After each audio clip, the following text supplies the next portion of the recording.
Kumai, mi nome é Zoraida Molina Arandel. Efésios 3, versículo 1 te 3, parte 4.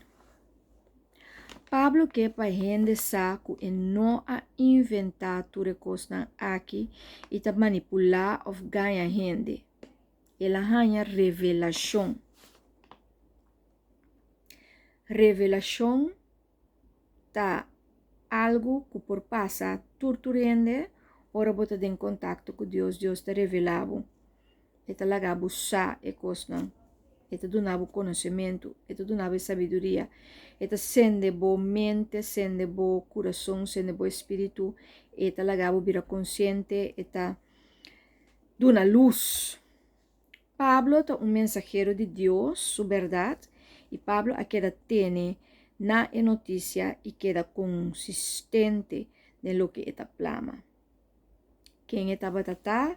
Pablo estava tratando hebreu, fariseu, soldado romano que a perseguir a igreja e mata miles.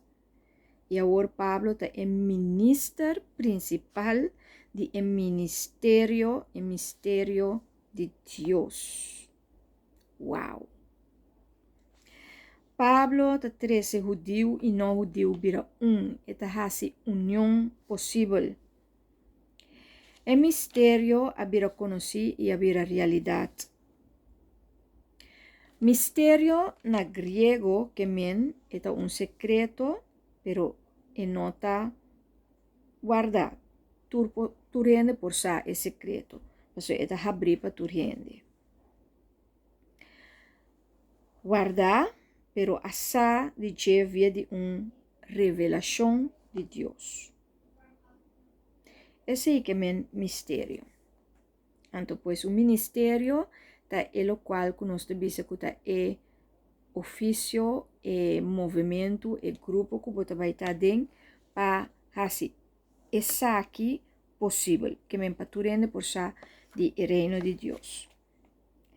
Den passado, nota papia de união aqui, pero agora sim, e com convicção, com alegria, com convicção.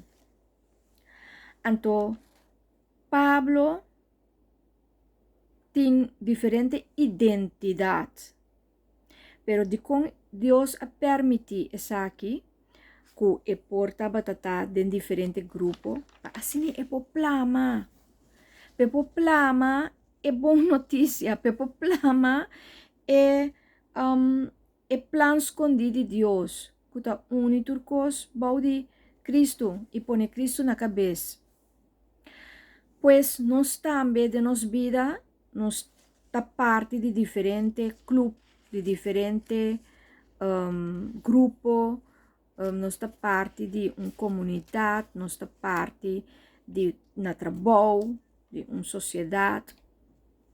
Plama é coisa bom, plama é coisa positivo. Então não dormir com a coisa que te roubes negativo e tóxico. Have fun with the journey.